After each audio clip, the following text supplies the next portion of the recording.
All right, YouTube. Firstly, I just want to say thank you to everyone that's been commenting and showing support on the videos. Now, before I start rambling, I want to preface everything I'm about to say with that I don't want to be coming across as negative. I know there's bigger problems in the world, yada, yada, yada. All of that, I'm aware, but just humor me for a little bit and let me indulge in a little bit of self-pity. I'm still in Bali. My visa has not been approved. There has been some progress in terms of getting a response from them asking for a little bit more info. Now, I should say for context, it is Sunday, the 8th of Feb. So I'm hoping it's gonna get approved by the end of next week. Now, in terms of the sickness, I'm definitely far better than I was at my worst. I still don't feel like I'm 100%. My immune system is definitely still compromised. I don't think I'm getting the nutrients and minerals and energy fully from my food. In general, just this feeling of being very run down, fatigued, lacking energy, and then visually just lacking a lot of fullness to the physique, a lot of life to it. But yeah, something is still just not quite right. My resting heart rate is still way higher than it should be. And I'll walk up one flight of stairs and my heart rate just goes through the roof to the point where I nearly have to start mouth breathing. I can't get enough air just from nasal breathing. That's the health and visa situation. I'm going to just do what I can, control what I can. There will be better times ahead for me, I know that. Let's get into the purpose of this video. With the growth phase coming up, I want to document it. I want to first kind of lay the context of my bodybuilding and my gym/fitness journey. People may be interested, and also at least I've kind of got it documented in one video that might be called a reference to people I can look back on myself. What my mindset was at different stages, and when I first was okay, I'm actually gonna do a bodybuilding show, and as I've taken it more and more seriously over time. I want to touch on my mindset at the time and what the gym actually meant to me and what my nutrition looked like and how I just kind of handled health and fitness altogether. All right, boys and girls, let's begin and see how concise I can make this. I'm gonna end up rambling. We just know that, don't we? Pre-gym Geordie, me at 17, and you can see the starting point, skinny fat with super wide hips, super long limbs. I was super athletic. I played so many sports and I was super fit. A lot of people at that kind of starting point would have a shredded six pack, and people at school did, and I just had this weird structure, as you can see, just such a weird frame where my hips go out so wide from where my waist comes in. I would have weighed just under 80 kilos here, but definitely not one of those people where their starting point was heaps of muscle definition and stuff. You could see there wasn't a whole lot of muscle there. So through grade 11 and 12, I had dabbled as I was doing my Cert 3 and 4 in fitness through school. There was some access to a gym and some encouragement to train. So I would dabble. I think I got a membership briefly when I was still in school. But I think the most consistency I strung together was 2 months. So then when I was 17, I joined the Air Force. Through my initial training, where there was a big focus on just having really good cardiovascular fitness. For a reference point, when I was at my recruit training, I could run the 2.4 kilometer in 7 minutes and 48 seconds or something. I'm pretty sure that is a pretty elite tier. I just had a lot of natural God-given ability at different sports like that. I'm not trying to fucking gas myself up, but I'm saying I didn't train for that. I wasn't fucking training to be good at running. I could just do well at those sort of things. And I get my first posting to make people understand, I'll just call it Brisbane. I was posted to a base in Brisbane, and I was living on base. And this was the kind of stage in my life where okay, I've gone through this training. Here I am, here's my new job, here's my life and career laid out in front of me. I've just come from being in school and being a child, and now I'm okay, here's my life's my own sort of thing. And I'm okay, well, there's a gym on base, so it makes sense to start training. And that is when I started. So I'd turned 18 by that point, but I definitely wasn't taking it seriously. The access to information wasn't what it is now. And I just would have been thinking oh, let's get jacked. And I can distinctly remember having thoughts of not giving a fuck about legs. And I remember I was doing an absolute bro split. I can distinctly remember, very common for me to skip legs. I was that guy. And so I would do like a leg day every 2 weeks, and the leg day would be absolute bitch fucking submaximal. And like I was saying, doing a bro split, but my favorite muscle groups like biceps and side delts, I can remember the gym I was training at on base. After every single session, no matter if it was chest, back, legs, I would always finish by going over to this one spot in front of a mirror under this good lighting and just spam dumbbell side laterals and dumbbell bicep curls. So I was training every single day, no rest days, and on weekends, on Saturdays and Sundays, I'd do an AM and a PM session because I had nothing better to do. I can see this picture here, I put on my story in 2018, that I must have been following Joe Bennett, aka Hypertrophy Coach. Obviously I was starting to consume some information about like how to make my training better, but my nutrition, absolute dog shit, and it would continue to be dog shit for years. I ate whatever the fuck I wanted, and I ate boxes of shapes, donuts, cookies, saying it was a year into lifting. So you can see like this starting point and after a year, and you can see it's like a very, very fluffy look. Because I was saying, guys, my mindset through all this is that I would never compete. I can distinctly remember having the thought, and even when people would ask, I'd tell them that I'm never competing in bodybuilding, because my reasoning that I would say is I have my appendix scar and I have really wide hip bones. And that was like the excuse, the cop out that I would say at the time, so I didn't even have to entertain the thought of challenging myself and pursuing that, because I just deluded myself. I was so like, I just said, it's impossible for me. Because when you're in higher body fats, the appendix scar is way more apparent. I don't even notice it now, to be honest, but no thoughts of competing. I was just trying to get bigger, and my main focus was the vanity muscle. So quickly, my like biceps and delts responded easily, and I saw progress. I probably trained them harder, trained them more frequently. I cared about them. Can't see my back and hamstrings, so they've got the most little focus.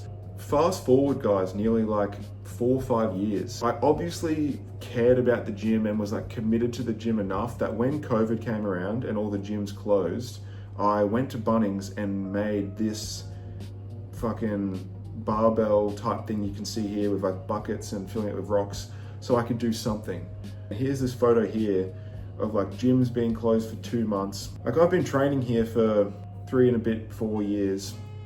I don't know, like, I don't hate this, it looks somewhat respectable. Through all of these stages, I should mention, I would always be very quick to be, okay, I'm going into a bulk. And I would just set like a body weight target. So like when I was first starting, it'd be like 100 kilos. And I would, if I ever was like, oh, I'm gonna tidy things up and do a little cut, I would always get to that like skinny fat state of a cut that people know, where you're flat but not lean yet, and I would just give it up and go back to eating more food. Like I said, I wasn't tracking my nutrition, so I'd just be getting on the scales, and if the scales weren't going up, I would just be okay, got to eat more. So that brings us to what made me think of that was this disgusting, this is the craziest bulk I've ever done in terms of just how fluffy. I never got fatter than this. So at the end of 2020, so during COVID and stuff was all going on, I got deployed over to the Middle East with work. And while I was there, this is a random side thing, I did this strongman comp with zero training. Like I haven't deadlifted ever, never like trained to deadlift. I did 240 kg.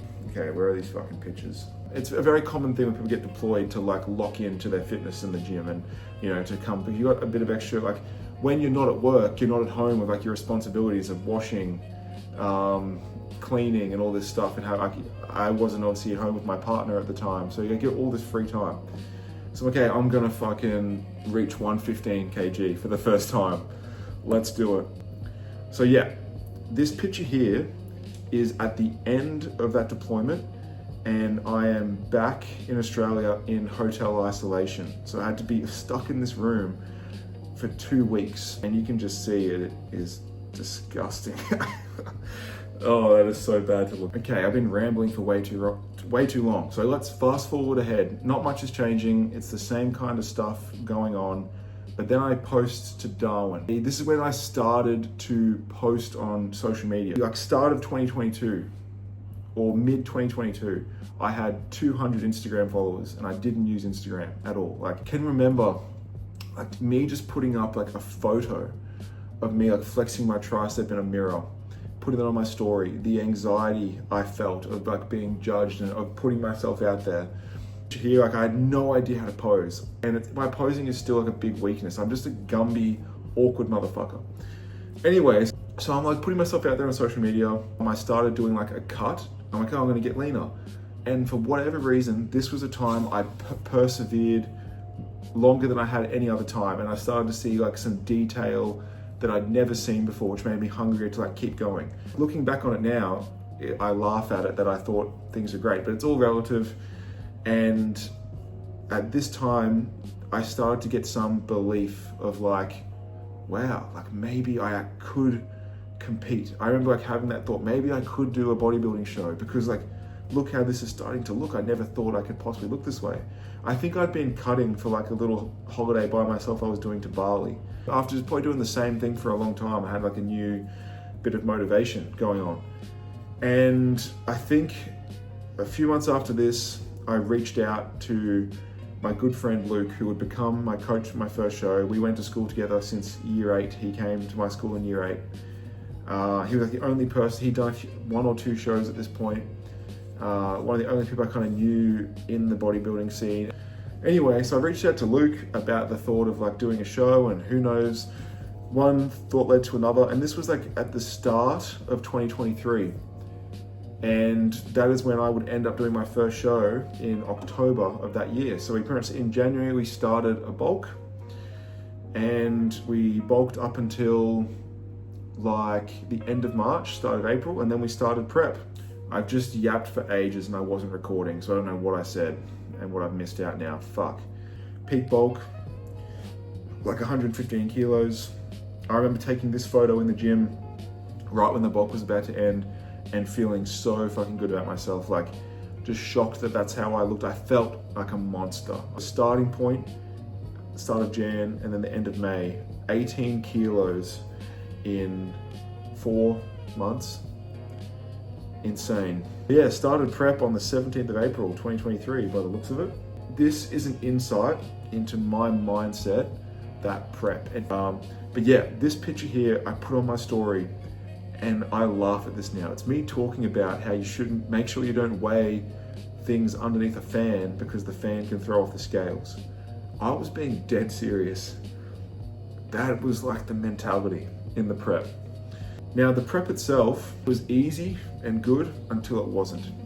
By the end of it, was on 1,400 calories, an hour of cardio, 20,000 steps on top of that. And I'm sure I'm overlaying here pictures throughout the prep. Compete, do my first show, do well. I've heard all the horror stories about what can happen post-show, and I'm like, there's no way that's happening to me. The night after the show, super reasonable. Went to like a Japanese tapas type place, super reasonable. Woke up the next morning looking fucking freakier than I did on the show day. I didn't have like a binge at all, right?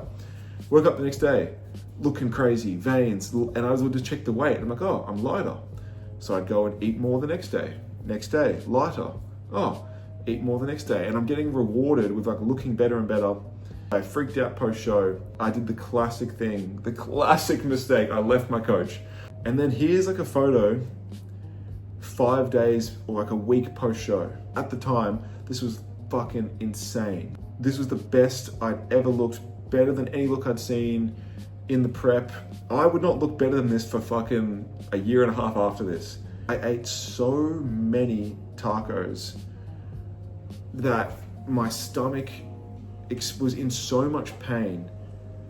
I'm gonna sound dramatic trying to do it justice explaining it, but I literally was on the ground like writhing in pain, and I blacked out. I fainted on the ground and woke up like hours later, and there was like this sharp pain in my stomach that lasted like weeks and weeks. So I think I did some sort of damage. I get back to Darwin and I look in the mirror, and I just remember absolutely hating how I looked. And I was like, you've completely fucked it. Like, I was in a bad place mentally.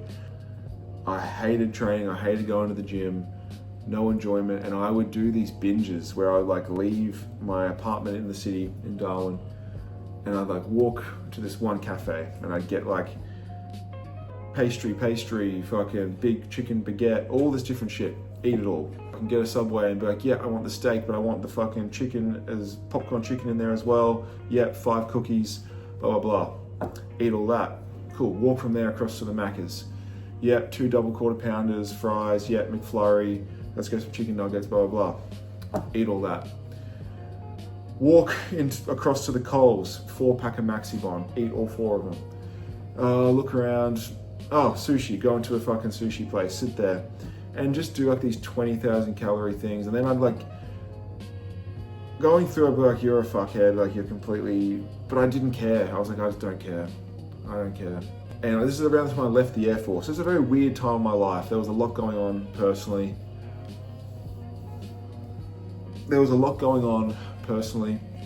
And I moved from Darwin back to Brisbane, and I was like around family.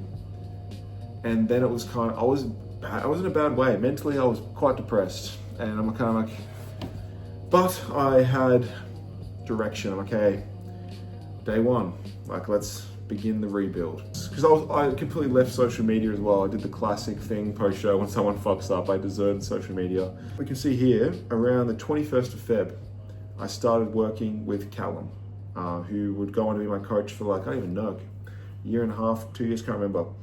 He was like the starting point with him. And we went straight into like a mini cut, and then we started a bulk. This video is gonna be so fucking long. Here's some photos of like what that bulk got to. And this bulk, we ran up right up until it coincided with me going on a Kentucky tour. And I was gonna be gone in Europe for like 3 months. Like I said, this is still it was a weird time in my life. Like I'd been in the military from like I was 17 for nearly like 10 years straight. And I booked this Kentucky as kind of like a, you know, time to go out and live and experience some stuff and go to Europe. Mentally handled it super well in terms of the regression. I think I really just prepped myself well and knew it was going to happen, knew it was for a cause, and I became okay with it. Came back from the trip and I'd lost like 5 or 6 kilos, but obviously gained body fat, lost muscle in that kind of weird spots. I was not training, I was not sleeping, I was not eating protein, and I was doing copious amounts of alcohol and drugs. For those that don't know, I did not have a single drop of alcohol for nearly 8-9 years. And if you don't count drinking out of Australia on this Europe trip, I have not had a drop of alcohol in over a decade. And I was obviously in the military, so I didn't do any drugs that whole time. Right after I got back, I was like back home from Europe for like 2 weeks, and then I had a camp in Bali. So here's like a photo of what I was looking like there. Started working with Callum again. It was like, cool, back to work, mini cut. Obviously had accumulated some body fat that had to come off. And through being super adherent and just controlling all the variables better, I was able to recomp really well. I was fully natty at this point still. Obviously I'd been in the Air Force, so I had to be natty. There's like a photo of like from Bali to like 8 weeks later. And here's a photo of like what I looked like in the middle of the Europe trip. I remember taking that photo sitting in like Slovakia or something. I've just been sat here yapping for so long. I'm hoping this is somewhat entertaining and can kind of become a video of some kind. We start another bulk / growth phase. 18 weeks, about 10 kilos put on. I think at the very beginning of 2025 that I technically lost my natty card. I didn't ever thought I'd speak about this kind of stuff on here, but I don't even know how much I'm going to. Started as smart as you can start. I got like 3 lots of blood tests prior. I already got a blood pressure monitor and was taking that consistently to prove to myself that I could have that routine and habit. Was taking all the ancillary heart, liver, kidney support prior, like months prior to starting touching anything, because I wanted to kind of like drill in that routine and habit and be like, yep, look, I can afford to buy these things and I can have it in my routine. Like, just really wanted to earn the right to do it properly. Anyway, started with proper like 180 test. I think it was like 200 tests is what we said we were going to do, but just the way it worked out with the dosing I wanted to do and the amounts, it was worked out to be 180. That's how I generally started for that for like months and months is all I started on. So I have only been enhanced for a year and a bit. So yes. Okay, so then we did a mini cut and we got to this kind of look. See some photos here. So there's some photos of that mini cut, which was through until around about May of 2025. It is around this time that Callum and I stopped working together.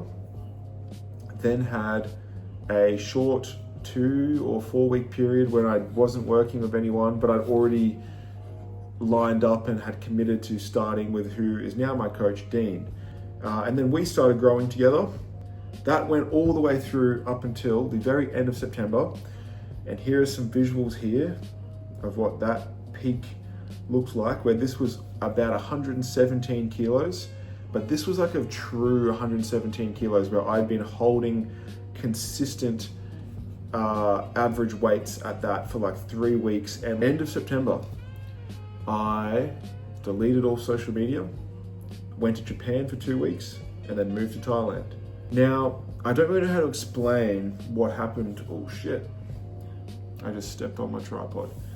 I don't really know how to explain what happened in this next phase, because anything I do try and explain is going to be me guessing, and it's going to sound like a cope and a bit of a cop-out. I was off all of the super sups. You don't want to see your weight pretty much come down at all. We want to like maintain your weight, and my weight was coming down. The visuals were looking shit, were getting like quite bad. And if you look here at what my pictures looked like for my first check-ins in Thailand, you guys can see there is like a significant difference in 2 weeks.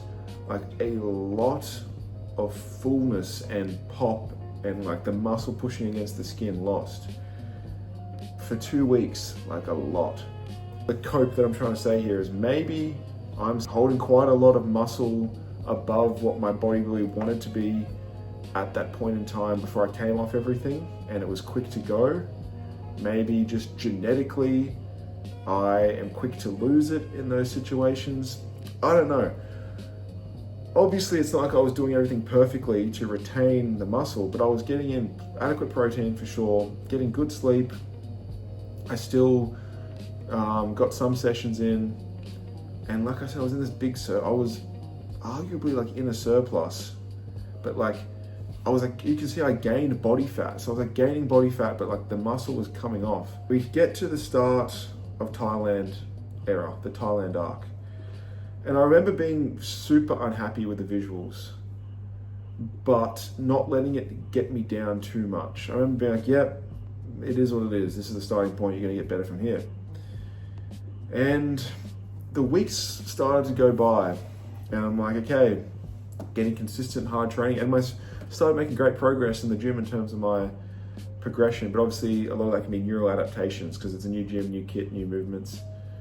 And like some improvement was happening, right? But I was like really unhappy with the visuals. And obviously I started like back on a cycle when I'd gotten there. And I think we just did a small amount of tests at first for like 4 weeks possibly. And then we added in a little bit of another compound, some mast, and I had that in for like another 4 weeks or maybe like 6 weeks. And then it was okay, that's been long enough to be in the system and do what it's gonna do in terms of this might be a good time to get some bloods done. And I went and got bloods done, and my blood work came back with like lower test than it was when I was natty by like any of my natty levels, and my estrogen lower than when I was natty. And the big one was my estrogen was like fucking I think my test was like 4 times lower than it should have been, and my estrogen was like 6 times lower than it should have been. Now, preface what I'm about to say with, we don't know this for certain. Blood tests aren't always 100% accurate. They can show the wrong levels for things like estrogen and stuff. But what it basically seems like, and all things indicated, is that the test was completely bunk, was completely fake, not real, nothing at all to it. And when I showed the bloods to Dean, he was kind of like, look, I had been thinking that you just haven't looked like you're on, like the visuals have not really made sense, but I wanted to wait to see the bloods. So what it kind of looks like is that first 4 weeks when I thought I'm getting back on was just nothing. So then I wound up, having been with the Japan time, off everything for like 7 weeks or something. And then when we thought we were adding in a bit of masteron on top of the testosterone, we were actually just adding mass. It's because the mass we think was legit, because that's what came through and fucking crashed my estrogen. So my hormonal environment was very all over the shop. So we don't want to call it wasted, but it was, you could call it wasted, some wasted time where the visuals weren't looking great. It's going to be like another 6 weeks until things started to actually click again. A bit of life and fullness and pop started to come back to the physique. Getting into like the middle of December, I got really sick. And from that point to now, I've gotten really sick like 5 times. And I feel like my immune system has not fully recovered. Here's this photo here of what my face and my eyes looked like. Also, I shaved my head in all of this timeline. If I put a video of me shaving my head. Recalibrate, I've gotten off track a bit. So then, started seeing some really good progress, and then we started what was going to be a prep, but it was with the caveat that Dean was going to be assessing the look and making a decision after a few, 2 months of dieting, if we would just turn it into a mini cut and go back to growing because we needed more size. What then followed was an 8-week mini cut, which pretty much leads us to where we are now, which was the easiest fat loss phase of my life. I just kept recomping. I hardly lost any weight. I lost 2 kilos over 8 weeks, but just got leaner and leaner and leaner and fuller, and the visuals just kept getting better and better. That pretty much leads us to where we are now, guys, where I've done this mini cut and I was in a great spot. And maybe here's some visuals of the peak look that was achieved as we started to reverse out before I got sick and got stuck here in Bali. So that is my bodybuilding journey. Who knows how fucking long a video this is going to be. Holy fuck, you just yapped for so long. All right, everyone. It is now 5 days later from that last clip. And as you can see, I'm still in Bali. Visa's not approved, but that's okay. Anyway, I just thought I'd wrap up that video. Hopefully that was somewhat interesting, entertaining, gave some insight. I don't know, I edited that down from an hour and a half of me yapping to get to just that. So I tried to keep some of it and not let my self-conscious thoughts of why does this fucking matter, and delete everything. But I also didn't want it to be super long. If you guys made it this far in the video, fucking huge thank you. You guys are the real ones. If you made it this far, that is a miracle. Not gonna really touch on much else. This video has been long enough as it is. Hopefully that has now set the framework and some context, because I want to document this upcoming growth phase whenever I can properly start it. And with everything going on, I've been in a bit of a negative mindset, and part of me is just wants to put my head in the sand, and that's when I just not do any YouTube for probably months and just wait till I feel like I'm in my best spot and not show any of the low points of maybe the physique not looking so good and all of that. Probably been doing that to myself through just way too much stress, and then the effect that's had on things. But anyway, gonna fight against that urge and try and keep documenting the process and all parts of it. Anyway, that's it. I'm gonna go back to Bali life. I think we're I don't know, day 21 or something now of what was meant to be a short little trip, but that's all good. Life's great. talk to you all soon.